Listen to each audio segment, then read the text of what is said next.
الحمد للہ رب العالمین والصلاة والسلام علی اشرف الانبیاء والمرسلین نبینا محمد وعلی آلہ واصحابہ اجمعین اللہم صلی علی محمد وعلی آل محمد۔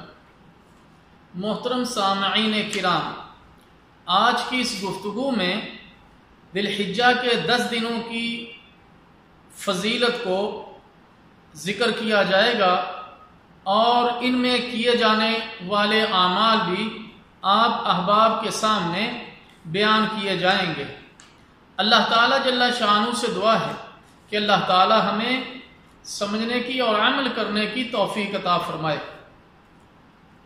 سب سے پہلے فضیلت عبداللہ بن عباس رضی اللہ تعالی عنہ سے مروی ہے کہ اللہ کے رسول صلی اللہ علیہ وسلم نے فرمایا، ذی الحجہ کی ابتدائی 10 دنوں کے مقابلہ میں دوسرے کوئی ایام ایسے نہیں جن میں نیک عمل کو اللہ جل شانہ اور دنوں سے زیادہ محبوب رکھتا ہو۔ صحابہ رضی اللہ تعالی عنہ اجمعین نے عرض کی، یا رسول اللہ صلی اللہ علیہ وسلم، اللہ کی راہ میں جہاد کرنا بھی؟ پیارے نبی صلی اللہ علیہ وسلم نے فرمایا کہ ہاں، اللہ کی راہ میں جہاد کرنا بھی نہیں، سوائے اس مجاہد کے کہ جو اپنی جان مال لے کر جہاد کے لیے نکلا اور پھر کسی چیز کے ساتھ واپس نہیں آیا، یعنی شہید ہو گیا، تو یقیناً وہ افضل ہے۔ صحیح بخاری۔ خاص یوم عرفہ کی فضیلت جابر رضی اللہ تعالی عنہ سے روایت ہے، رسول اللہ صلی اللہ علیہ وسلم نے ارشاد فرمایا کہ عرفہ کا دن تمام دنوں سے افضل ہے۔ صحیح بخاری۔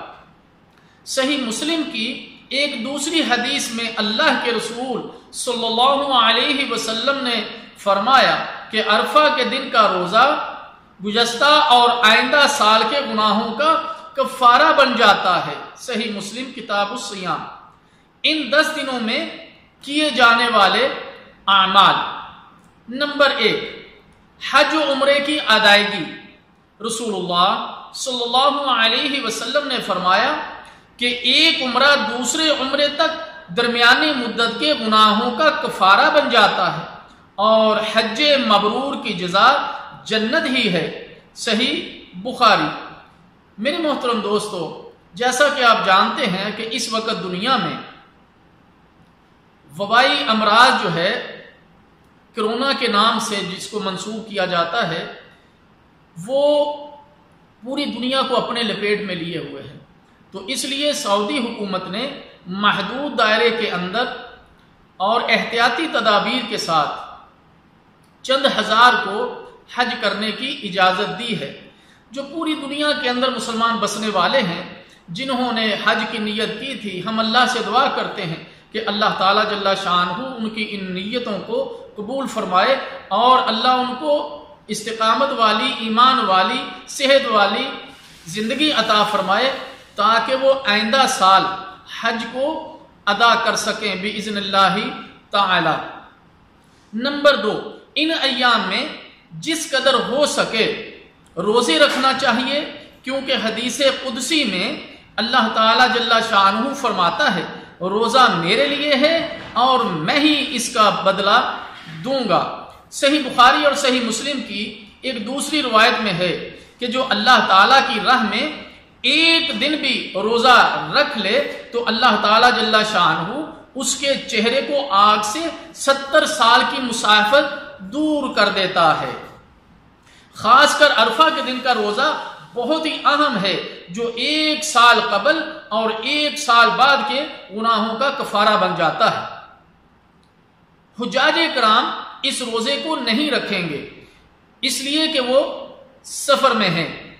نمبر 3، تکبیر اور ذکر و اذکار، کیونکہ سورہ حج میں اللہ تعالیٰ جل شانہ نے ارشاد فرمایا، اعوذ باللہ السمیع العلیم من الشیطان الرجیم وَيَذْكُرُ اسْمَ اللَّهِ فِي أَيَّامٍ مَّعْلُومَاتٍ اور وہ ان ایام میں اللہ کا ذکر کریں۔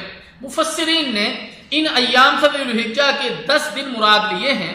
ابن عمر رضی اللہ تعالی عنہ کی ایک حدیث جسے امام احمد رحمہ اللہ تعالی نے روایت کیا ہے، اس میں یہ الفاظ بھی آئے ہیں فَأَكْثِرُوا فِيهِنَّ مِنَ التَّهْلِيلِ وَالتَّكْبِيرِ وَالتَّحْمِيدِ، یعنی ان ایام میں کثرت سے لا الہ الا اللہ، اللہ اکبر اور الحمدللہ کہو۔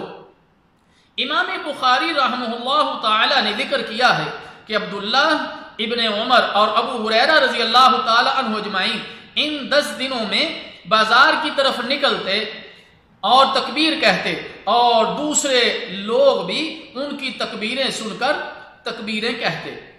تکبیر کے الفاظ فقہاء تابعین سے اسحاق رحمہ اللہ تعالی نے یوں روایت کیے ہیں، اللہ اکبر، اللہ اکبر، لا الہ الا اللہ، واللہ اکبر، اللہ اکبر، وللہ الحمد۔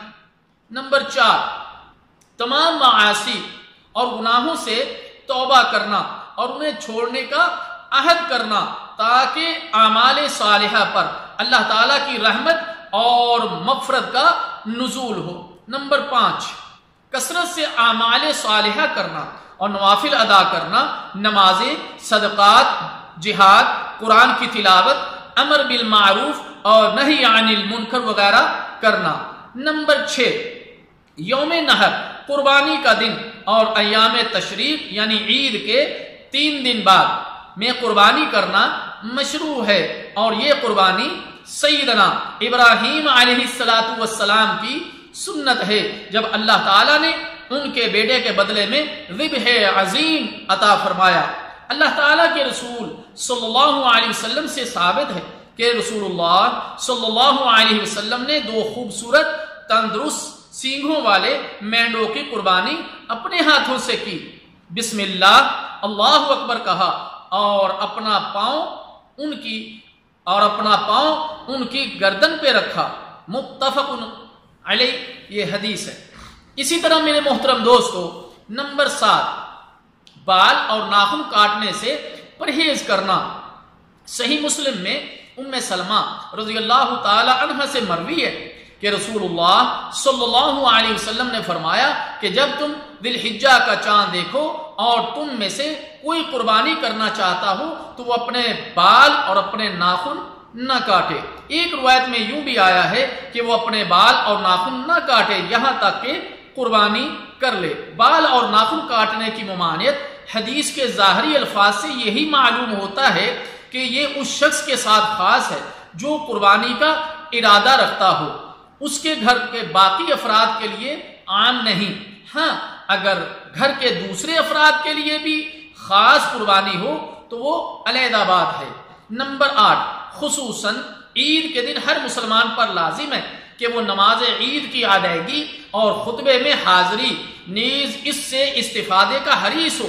یہ دن شکر، عمل خیر کا ہے۔ اس دن کو لہو لہب، لغویات و معاصی کا دن نہ بنائیں اور محرمات سے بچیں جیسے گانا بجانا، نشہ آور چیزیں، فلمیں وغیرہ، کیونکہ ممکن ہے کہ معصیت کے یہ اعمال ان 10 دنوں میں کیے جانے والے اعمال صالحہ کی بربادی کا کہیں سبب نہ بن جائے۔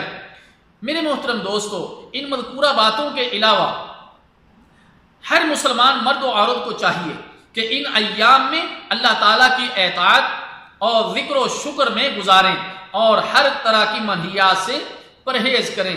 ہم اللہ تعالیٰ جل شانہ سے دعا کرتے ہیں کہ اللہ تعالیٰ ہمیں قرآن و سنت کے مطابق ان ایام کو گزارنے کی توفیق عطا فرمائے اور اپنی رضا کا سبب بنائے، اور اللہ تعالیٰ جل شانہ پوری دنیا میں یہ جو وبا ہے اللہ تعالیٰ جل شانہ اس کو جو ہے ختم فرمائے اور مسلمانوں پر اپنی رحمت کا نزول فرمائے، اور پوری دنیا میں جہاں بھی مسلمان پریشان حال ہیں اللہ ان کی پریشانیوں کو بھی دور فرمائے، جو بیمار ہیں ان کو صحت کاملہ عاجلہ عطا فرمائے، جو دنیا سے مسلمان ایمان کی حالت میں چلے گئے اللہ تعالیٰ جل شانہ کی بخشش فرمائے۔